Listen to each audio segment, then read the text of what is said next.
Welcome, everyone, to the Q&A session for our upcoming course, Psyche and Kosmos, the 8-week journey into using archetypal astrology as a telescope into your depths. I'm Lisa Bonis, and it's my honor to be hosting this Q&A conversation for the Shift Network, where we'll explore the teachings of Stan Grof and Rick Tarnas and address questions about their upcoming 8-week course, Psyche and Kosmos, which begins Thursday, May 30th. Later, I'll explain how you can participate in this course even if you can't attend the live sessions. But first, I want to introduce one of the course instructors, Rick Tarnas, who will be joining us today. Rick Tarnas, PhD, is a founding director of the graduate program in Philosophy, Cosmology, and Consciousness at the California Institute of Integral Studies in San Francisco. He teaches courses in archetypal studies, depth psychology, philosophy, cultural history, and religious evolution. He's the author of The Passion of the Western Mind, and his second book, Kosmos and Psyche, received the Book of the Year prize from the Scientific and Medical Network and is the basis for the upcoming documentary film, Changing of the Gods. He's a past president of the International Transpersonal Association and served for many years on the Board of Governors for the Young Institute of San Francisco. And in just a few moments, we're going to open up for your questions. But first, I want to bring Rick on the line. Welcome, Rick. It's such a pleasure to see you today. Thank you. It's good to see you again, and also to have this opportunity to share the course. All right, great. Well, we're going to go ahead and get straight into the Q&A. We have the rest of our time together to dive into your questions for Rick as we prepare for his upcoming course with Stan Grof. Again, that's called Psyche and Kosmos, and it begins Thursday, May 30th. And if you want to check out the website and learn more about the 8-week course, sort of follow along with us, you can visit psycheandkosmos.com to see the full description. And if you have a question for Rick, go ahead and just type it in, and I'll be happy to read them aloud. And in the meantime, Rick, I'm going to start out with a question. Oh, did you want to go ahead and say something? Yeah, I thought it might be worthwhile to share with the those people who are online or who will look at this session a little background about this particular offering of the course, because it's quite unusual circumstances that, and in some ways blessed, but poignant as well. So this course, Stan and I recorded together 2 years ago, and we did it, this 8-module series, and then we did an advanced course as an addition that had another 18 weeks or modules. And that took place over the course of a whole year, basically a school year. And just a few weeks after it ended, Stan, who was 86, actually just turning 87, he had a stroke. And so the great thing is that he is in great spirits and has had excellent health, continues to be in otherwise excellent health, and also his mind's entirely in great shape too. It's just that he doesn't have the ability to articulate, he doesn't have the same linguistic capacity that he had before.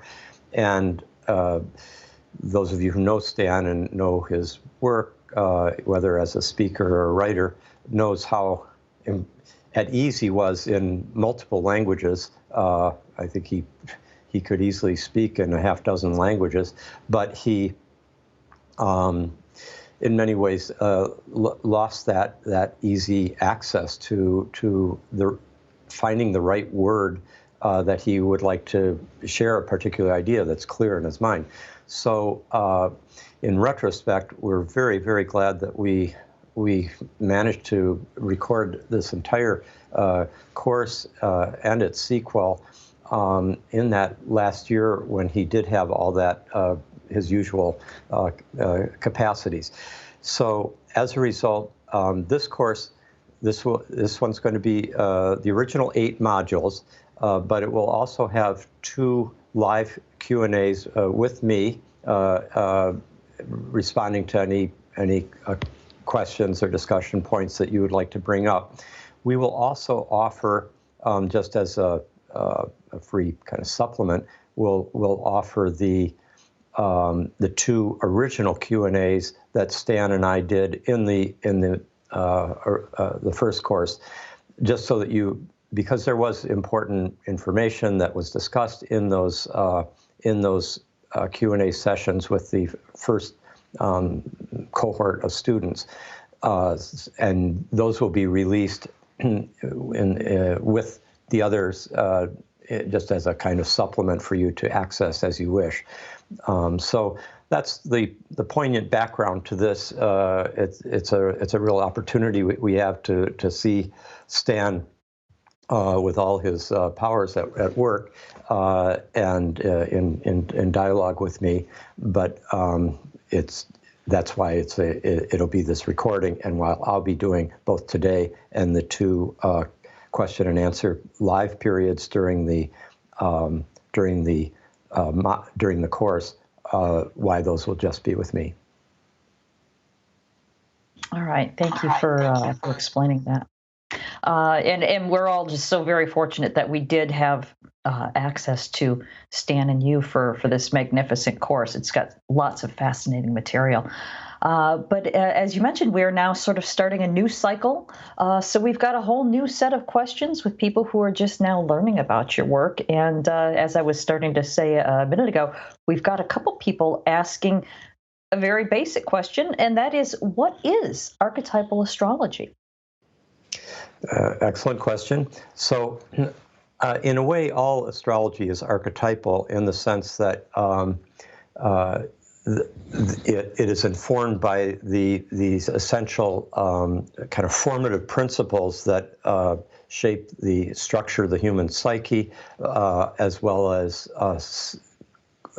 seem to be embedded in the cosmos itself. And the word archetype, of course, is particularly associated in our time with depth psychology and with the work of C.G. Jung, who is the one who revived the word archetype. It's from Plato and from the Platonic tradition, and it has to do with the basic idea that everything is informed by eternal archetypal principles. For example, there are many beautiful things in the world. There's beautiful sunsets, flowers, a beautiful child. There's the beauty of a love relationship, and so forth. From the archetypal perspective, all things that are beautiful because they have because they participate in the absolute form of the beautiful, with as it were a capital B, and that eternal form, or that essential governing or organizing principle, Jung recognized was at work in the human psyche. The earliest form of the archetypes was the great mythological experiences of the ancients, where they experienced gods and goddesses and powerful numinous narratives and figures, the deities, and these they also associated with the planets, the sun, the moon, the stars, and what astrology basically, from its beginnings, recognized was that these deep archetypal principles, whether we think of them as gods and goddesses, or if we think of them as Jungian archetypes, or as, in Plato's view, the fundamental structuring principles of reality itself. Astrology has always recognized that there was this correspondence between the planets and the archetypes. We, Stan and I, did not have any, we are skeptical of astrology, as probably most people with a 20th century education would be. But as you'll hear about in the course of the modules that we do together, about 4 decades ago, um, when we were at Esalen Institute, we discovered, much to our surprise, that the best method we had for understanding the shifts in people's psychological experience when they were having major breakthroughs, when they were having very difficult times, crises, sudden openings that or healing experiences and so forth, that these coincided with planetary movements or alignments with their natal chart, their horoscope, where the planets were at their birth. And this was an enormous surprise to us, but the work unfolded from that initial insight into the correlations. And so that's basically the idea behind archetypal astrology. Okay, thank you for that. Let's lead into another commonly asked question here. There's two sides to this. Some people are asking, is a basic knowledge of astrology necessary for this course? And then we have professional astrologists who are asking, will this course be helpful in their practice? Yeah, that again, very relevant questions. You know, Stan and I have taught maybe 30 years of both graduate school seminars as well as workshops and public lectures around the world since the 1980s. And our audiences are typically the exact combination of both people who come in knowing no astrology at all, as well as those who are already initiated into astrology, or maybe even very advanced. They may be professionals. So we're accustomed to presenting this material in such a way that basically makes it accessible to anybody, whether or not they have any background in astrology, introducing the basic principles that one needs to know to grasp the nature of the correlations. But at the same time, what we're presenting involves such a significant, I would call it it's like a kind of depth astrology. You know, in the same way we have depth psychology, which is the psychology that comes out of the tradition that Jung, Freud, Melanie Klein, and Marion Woodman, James Hillman, and so forth have been major figures in, Stan Grof being among them. Depth psychology is a kind of psychology that has a depth dimension. It recognizes that there is an unconscious, a much deeper, vaster unconscious psyche that informs our conscious experience. What our research shows in terms of the astrological correlations is that astrology can also be deepened. We can basically grasp that there are that the astrological lens, or the telescope, so to speak, allows us to see deep into the inner cosmos in ways that the mainstream astrological tradition has only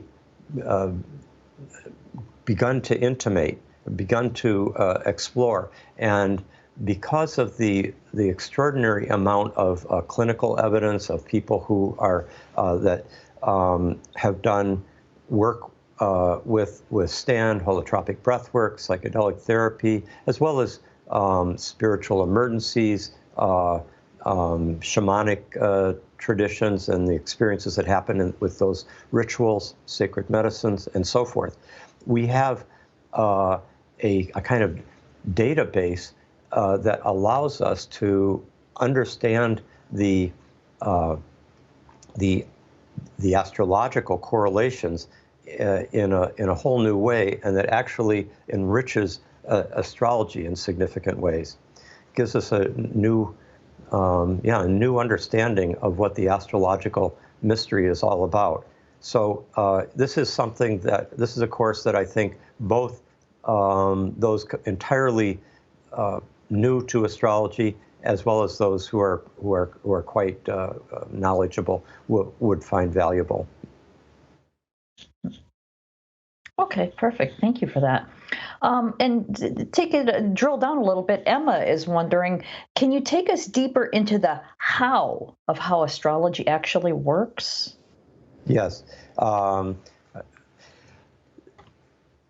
think one of the major stumbling blocks that we, as moderns or certain forms of the postmodern, might have with the idea that astrology works at all is that it's hard to see how the planets at varying distances, large rocky, the smaller rocky planets, and then the much larger Uranus, Neptune, etc. Those planets, how could they be causing things to happen in the inner experience of human beings? It seems like a kind of superstitious relic of a more naive era. And in fact, what as Stan will describe in the course of these modules, as our paradigm shifts, as the new sciences unfold, whether it's in quantum physics or in biology, in our understanding of the brain, it's more and more clear that the paradigms that were at work in let's call them the Newtonian Cartesian worldview are no longer adequate for what we now know about the interconnected universe, the entangled universe, as it might be put in quantum physics, participatory, a holonomic understanding, to use the term coming from David Bohm's excellent work in physics. And so it seems that the best way of understanding how astrology works is not that there's like some kind of gravity waves or electromagnetic radiation or something like that is causing us to, in some simplistic linear form, to have breakthroughs or to fall in love or to get angry or whatever. Rather, there seems to be a synchronistic correlation, a kind of breathing. There's a beautiful phrase that comes from the Platonic tradition, the great classical philosopher Plotinus, who said, as he was trying to explain how astrology, in his understanding, worked, that it wasn't causal in the conventional sense, kind of mechanistically, but rather that all things were so interconnected in the universe, and with, as above, so below, the inner and the outer, that, as he put it, everything breathes together. It's a beautiful phrase. Everything breathes together. That there is a continuing synchrony, an integration of meaning between the inner world and the outer world. And when we experience synchronicities, as often happen around births and deaths, and also around major threshold experiences,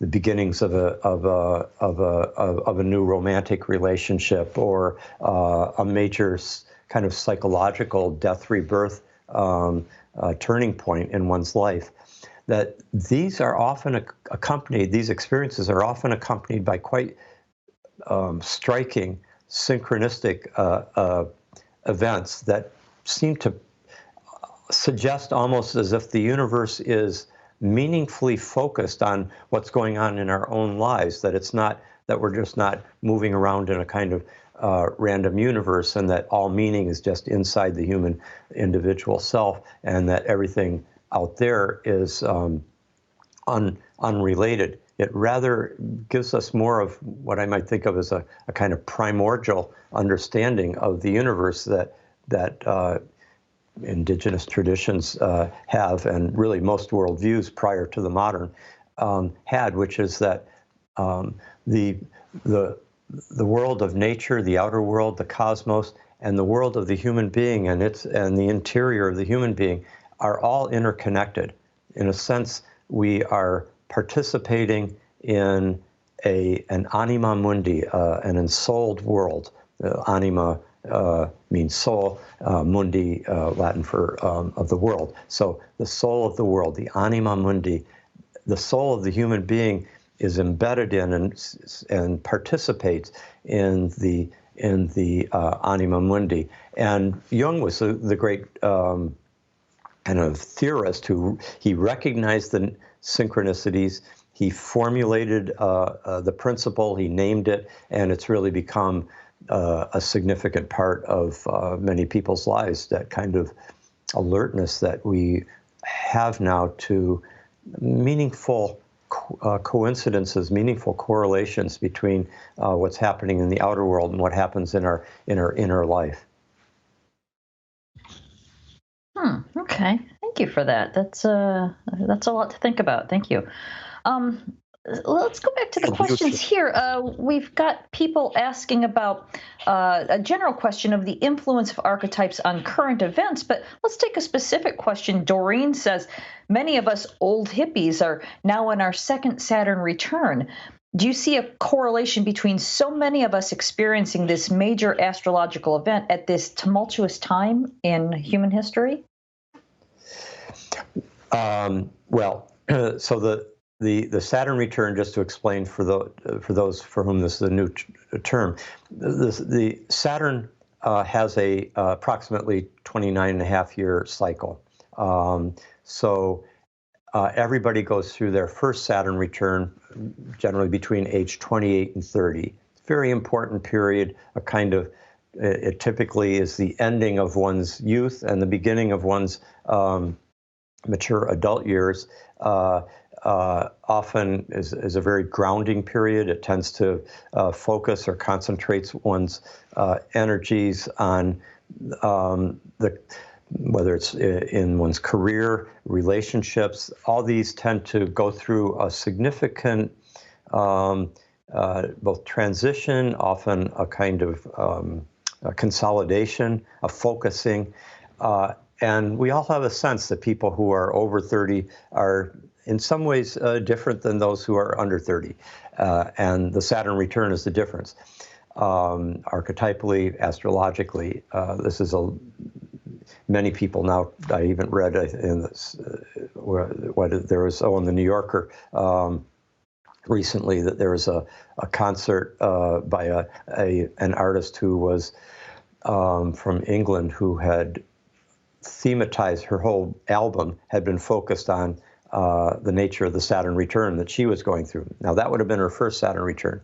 Now, those of us who grew up in came of age in the 60s and 70s would have their second Saturn return, which happens between basically around age 57 to 60. I went through mine about 10 years ago, and Stan went through his 20 years ago. And that second Saturn return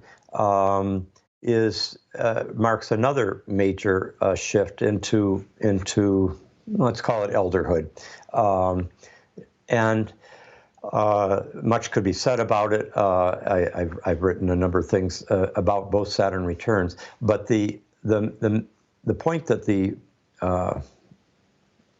person who's asking the question about what about how many baby boomers are now going through this in its relationship to this tumultuous time in history. I think, the second Saturn return would be right now influencing all those people who are, approximately between age 57 and 60. Now that's a significant component of those in the world, but it's not by any means the majority of those who are experiencing this very tumultuous time. Those who are going through their second Saturn return, or for that matter, their first, are getting a particular, let's call it an inflection, a particular version of the larger, powerful transformation and upheaval and struggles in many ways that are going on with it's a very, very pivotal period indeed. And the nature of this period is best understood through what we call world transits, which is where the planets are in the sky now for everybody, and particularly the outer planets that move in longer, slower cycles. And for the last 12 years, we've been going through a very significant outer planet cycle. It's the Uranus-Pluto cycle that last was in alignment in the 1960 to 1972 period. And both of these periods are periods of tremendous social and political upheaval, radical movements for change, for reform, revolutions on both the left and the right, a rapid technological advance, empowerment of women, people of color, the civil rights movement, gay rights, and so forth. Ecological focus tends to get greatly activated. Youth tends to get much more kind of socially and politically active, and so forth. And so these world transits are what are especially relevant for understanding our current period. There's also another one, outer planet transit, that's a shorter one, lasting 3 or 4 years, that we're in the middle of, the Saturn-Pluto conjunction, which is hugely important as well, which brings its own particular energies into the mix.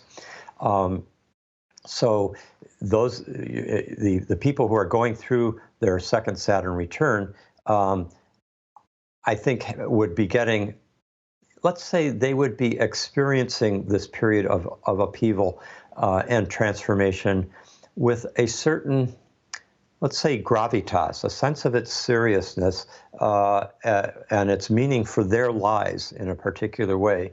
That would be because the Saturn return really concentrates the mind on what's important in life, and I think in that sense it would have a particular meaning for that age group.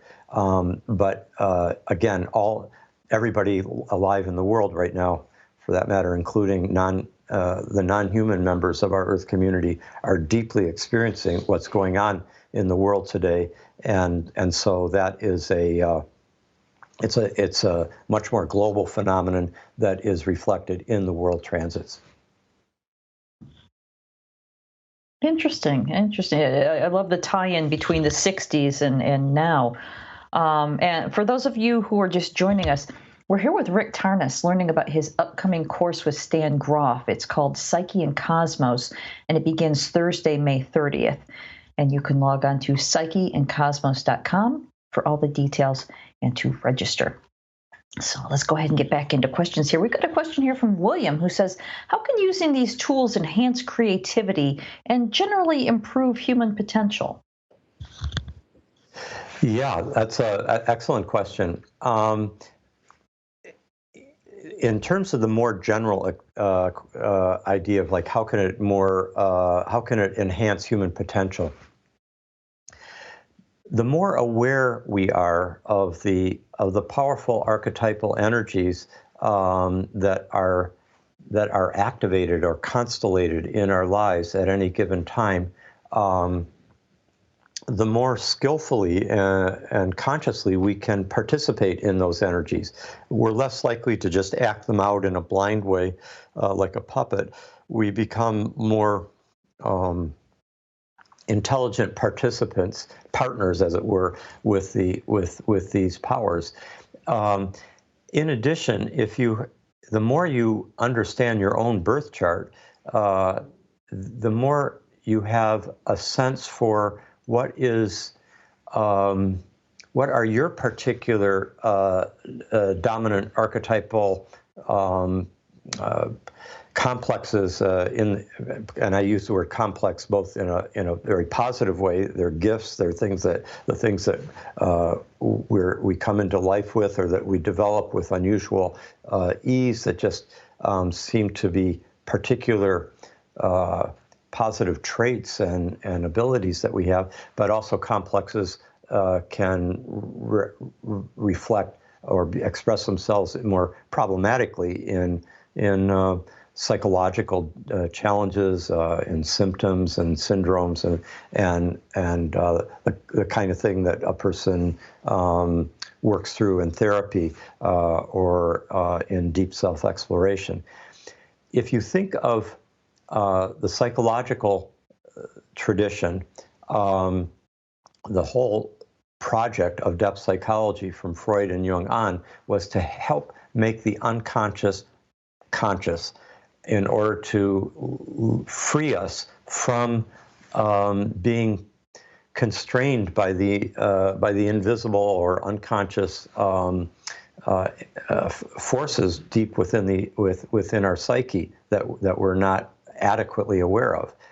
Well, archetypal astrology helps us become more, in a way, archetypal astrology expands and deepens this project of depth psychology because it grounds it in the cosmos itself, and it helps us see which archetypal energies are active at what time and in what combinations, and also in what form are they especially present in our own individual lives in an enduring way. So how can I best expand my own natural gifts, and what particular challenges am I working through this lifetime that I could be more aware of, and that the astrological perspective permits us an insight into. So that's the more general idea of how it can enhance our lives. But creativity is a very special area of human experience.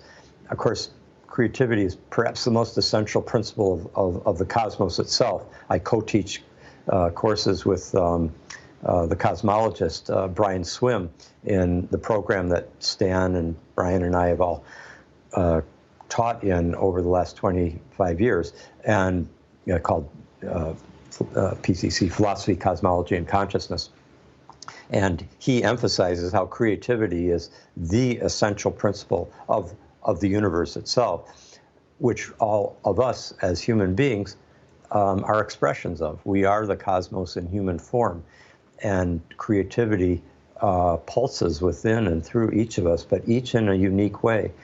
And the beauty of the astrological perspective, when it is kind of properly, I think, understood and employed, is that it helps us get insight into what are my particular ways of expressing the cosmic creativity that lives in me in a way that are especially mine, that are, we have this idea of individuation from Jung, the idea that one of the main purposes of human life is to move towards individuation, which for him basically meant not just to be a unique person, separate from the crowd, etc. It was to be unique and grounded in the deep psyche, in the cosmos itself, to reconnect with the anima mundi, basically, which is the deep source of meaning and creativity. And but the best term for understanding individuation is flowering. That each of us is can be the locus within which a unique flowering takes place. In the same way that there are redwood trees and lilacs and roses and many different, and of course different kinds of animals and so forth. These are all individual flowerings of the cosmic creativity. Each of us is doing that as well, and each of us has much more creative potential than most of us access.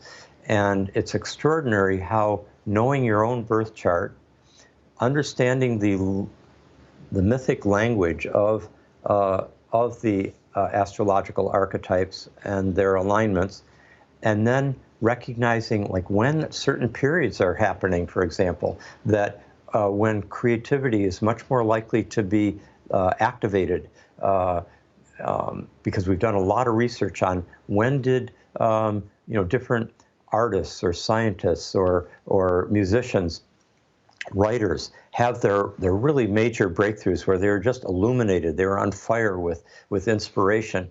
And it's quite remarkable that the transits that they were going through, transits being where the planets are in relationship to, personal transits are where the planets are in relationship to the birth chart, which is where the planets were at your birth. That relationship between the ongoing movements of the planets transiting where the planets were at your birth is turns out to be the most powerful indicator of what archetypal energies are being activated in your life at what time. And if you know your own birth chart and you have a sense for what are the potentials there, and then you start looking at your studying your past years of life and seeing when did you have the major breakthroughs, when were you most on fire with creativity, and then seeing what is still to come and what transits you can expect to have at certain times. It actually can help us, kind of like basically get ready for the studio to be there during a particular, let's say year and a half period when the Jupiter and Uranus would be coming together in connection with your chart, and that typical kind of expansive creativity, sense of new horizons opening up, a kind of fertile fruitfulness tends to be much more present in a person's life under those kinds of transits. So both the uniqueness of the form of creativity, as well as the that you would be carrying, as well as the timing, is something that archetypal astrology really helps us gain insight into. Okay, great. Thank you for that. I'm looking at the clock here. We have time for a few more questions. Before we take those, I want to give a few details about the course itself. A lot of people are asking about the actual makeup of the course, so let me give some of that. This is going to be, in case you hadn't noticed, just a fascinating 8-week journey with Stan and Rick, where you'll access the wisdom of archetypal astrology to deepen your self-understanding and saturate your life with greater beauty, meaning, and purpose. And the course takes place on Thursdays at noon Pacific, starting Thursday, May 30th. And in this 8-week transformational intensive, Stan and Rick will guide you through the fundamental skills and competencies you'll need to successfully experience a deepening of the beauty, meaning, and purpose in your life through tapping into the wisdom of archetypal astrology.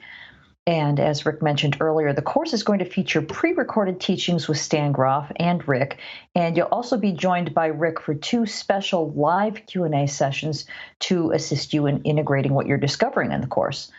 Also, each teaching session will build harmoniously upon the previous one, so you'll develop a complete, holistic understanding of the practices, tools, and principles you'll need to sustain your felt connection to life and your sense of belonging in a loving universe. And in the course, you'll receive audio and video recordings, transcripts, and all course handouts on your course homepage. And just a reminder, the Shift Network offers a no-risk money-back guarantee on all of our courses, giving you a full 2 weeks until June 13th in this case to make sure that you absolutely love it. And as an added option, all participants are welcome to connect in a private Facebook community group so you can stay connected with one another. Also, everyone who registers receives the Psyche and Kosmos bonus collection. First, you'll receive a video dialogue with Stan Groff, Albert Hoffman, and Tav Sparks entitled A Discussion with Albert Hoffman. Next, you'll get a set of 2 audio dialogues with Rick Tarnas and Carolyn Casey called Kosmos and Psyche. And then you'll receive an audio interview with Stan Groff, hosted by Lori Schwanbeck, entitled The Value of Non-Ordinary States of Consciousness for Individuals and Human Society. You'll also get a video with Stan and Rick called The Use of Archetypal Astrology in Psychedelic Therapy and Holotropic Breathwork. And when you register by midnight Pacific on Tuesday, May 23rd, you'll receive this extra gift, and that is an audio interview with Rick Tarnas, hosted by Lori Schwanbeck, entitled Finding Our Center in the Postmodern Universe. So before we get back to the Q&A, Rick, let me ask you, what are you most looking forward to sharing in your upcoming course? Well, in a sense, it's to open up a new view of the relationship of the human being to the cosmos that allows us to, in some sense, heal the great alienating divide between the human being and the universe that has so shaped the modern consciousness, that sense of kind of existential estrangement that emerged out of the nature of the modern Cartesian understanding that we were the only conscious, intelligent, purposeful being in the universe, there's something deeply healing just in the very general discovery that we are embedded in a whole universe of exquisite intelligence and aesthetic capacity, because there's a beauty in the archetypal astrological correlations that is unmistakable. It's actually one of the most compelling traits in the study is that, or features of the study, is that just the exquisite orchestration between the movements of the planets and the multivalent qualities of the archetypes as they express themselves in works of art, in people's holotropic breathwork or psychedelic experiences, or just in the everyday intimacies of our lives. And so it's this combination of a kind of global paradigm shift that I think has a healing, and it integrates us back into a universe in which we can feel at home. But it's a combination of that with highly specific information that is very useful for everything from the timing of doing one's deep inner explorations, whether it's a holotropic breathwork or an ayahuasca ritual in Peru, to be able to get insight into the timing and archetypal character of the events in our lives in such a way that we can live our lives with greater consciousness. It's that combination of the global and the very specific, detailed enhancements of life that I am looking forward to sharing. Okay, thank you for that. Let's get a little bit more specific here because a lot of people are asking the general question: how will the participants' individual charts play a role in this course, or is this mostly big picture work? Um, well, we'll give you the tools for being able to understand your own individual chart uh, in a deeper way, and also suggestions as to how to continue that study. It's an infinitely rewarding study, and I can say after now 45, just about 45 years of studying it, that it continues to be a very fruitful adventure. It's inexhaustible in its treasures. Now, because there's just so many people in a given course. There were hundreds in the last one. We're not able to do individual readings or interpretations of people's charts, but you will be able to apply what is being set forth in this course to your individual chart or horoscope in the course of it. And in addition, I would highly recommend that there's people that you can get very good readings from. It's always good to get a more than one reading actually from excellent astrologers, because each astrologer has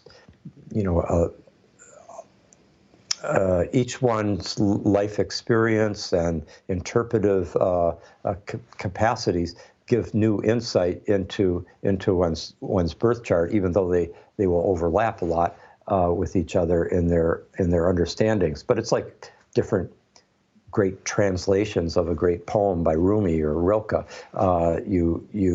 Each translation is like each interpretation of the birth chart by a good astrologer is going to unfold new meanings. So those will be some of the ways in which you will be able to explore more deeply your individual chart. Okay, perfect. Thanks. Now, this is another one that a lot of people are asking similarly, but Dillian puts it perfectly. The question is, in my everyday life, I'm surrounded by intelligent, scientifically minded people who associate astrology with harmful superstition. Do you have a recommendation for a gentle way to start and keep a dialogue on topics such as astrology with people whose skepticism is so strong that they stop listening when they hear certain words? Yeah, that totally common experience, and as you can imagine, over the years, Stan and I are very familiar with it. Stan had a conversation, actually a couple of them, public ones, with Carl Sagan about astrology. He just had a tremendous resistance to it, and in a sense, the main response is one has to study it oneself, and in a sense enter into the study with something of an open mind, an open heart, or else one can easily kind of block out. As we can anything. If we don't want to hear something, it won't have that impact. But if I were having that conversation with someone, I would just first just up front say, yes, I totally get. I too was completely skeptical about astrology. I see it. Astrology is really the gold standard of superstition of It's the gold standard of superstition in our culture today. It has been for the last 100 or 200 years. Namely, it's what, if you wanted to say something is so ludicrous, so unworthy of serious intellectual examination, that you would compare it to astrology. That would be the that would be the ultimate standard that is proof that this is not worth looking at. And personally, I think there's a number of reasons for why that is the case. One is that, of course, the nature of the scientific paradigm as it developed in the modern period created it was a mechanistic paradigm in which the idea that a kind of spiritually informed presence or dimension of the entire cosmos was ruled out. It was just seen as being something that only came as a result of complex brain evolution in a certain form of primates, namely us. In retrospect, you can see that that's a fairly anthropomorphic and anthropocentric view, that only human beings have that kind of that capacity for conscious intelligence and purpose. In a sense, scientists generally pride themselves on, one, being open-minded and rigorous in questioning their own assumptions, and secondly, they pride themselves on not being anthropocentric, they're trying to cleanse their minds of anthropomorphic biases, but we can help them see that it's an anthropomorphic bias to think that only human beings have the capacity for the intelligence, the purposefulness, the aesthetic qualities, the spiritual dimension that astrology suggests may be intrinsic to the cosmos itself. This also, by the way, this understanding of the cosmos is something that also many aspects of that open up spontaneously in people who do deep inner explorations, whether it's through sacred medicine journeys or LSD sessions, holotropic breathwork, or just spontaneous kind of spiritual openings.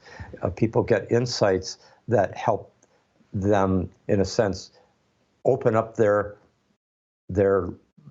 paradigm boundaries so that they're able to see, oh, I can see how an astrological cosmos is possible, and why every other society and culture other than the modern took astrology seriously. Those are a couple of things that I would say. Maybe just the last thing I would mention here in this respect is, personally, I think it was very important that the modern self negated astrology. Much of the way astrology has been practiced and taught, even to this day, and the way many astrology readings are given, are very deterministic, fatalistic, concretely predictive in a way that I think does not do justice to the rich depth and multivalence of the way our archetypal principles work, and that can be wounding. It can be an oppressive. In that sense, it is an oppressive superstition if that's how it's being presented, and that's how people experience it in getting an astrology horoscope reading. So I would acknowledge that there are very good reasons why astrology was in fact negated in the course of the modern era, and that it actually, I believe that in a sense, the task of modern evolution was to differentiate the sense of human freedom in each individual, so that they could live their own life, determining their own goals without feeling that there were external forces, whether it was a traditional social class system, or a particular rigid religious belief system, or cosmic astral powers that were somehow determining my life. And instead, the modern self gets more of a sense that I'm responsible for creating my own life and discovering and living up to the values that I choose, and exploring the worldview that I, in some sense, feel personally most committed to. That really helps. I think that's the forging of that autonomy in the modern human being allows us to reconnect with the deep psyche, with the anima mundi, with a cosmic intelligence that now allows us to be more partners in relationship to, let's say, an astrological universe than we would have been had we not gone through this this separation or differentiation from the anima mundi. So that's one way of, or that's a number of ways actually that I could imagine responding to that kind of knee-jerk skepticism that one will inevitably encounter. Okay, thank you. That was very helpful. Let's see if we can squeeze in one last question. Emma wants to know, can you say more about the current Pluto-Saturn conjunction and how people can ready themselves for what's coming in the next few months? Yeah, that's a whole lecture in itself. I devoted 80 pages of my book Kosmos and Psyche, same title as our course here, except in the reverse order. I devoted, just a large section of the book to exactly this cycle, the Saturn-Pluto cycle, as well as another section to the Uranus-Pluto cycle that is the larger alignment that we're in right now. Just a couple of headlines. It tends to be a very serious period. There's a kind of there's a gravity to it. There's a sense of contraction or compression, almost like a birth contraction that can also feel like a death contraction. Things tend to go through a kind of dying, but also there's a forging of structures that will endure. This is a period that, and we're talking basically about the next 2 years approximately, certainly through 2020 into 2021 is the Saturn-Pluto conjunction, and it often empowers, like in elections politically, it empowers conservative forces, sometimes reactionary, very oppressive forces, but it also gives a capacity for great discipline, great focus, concentration, the capacity to sustain effort in a determined way on behalf of a purpose that you choose. So I love Nietzsche's dictum, he who cannot obey himself will be commanded. And what I think he's gesturing at with that is this idea that if we can become our own taskmasters, if we can focus with great discipline and rigor on tasks, on projects, on efforts, whether it's building our body, building our career, building a house, it's a very good time for erecting structures or foundational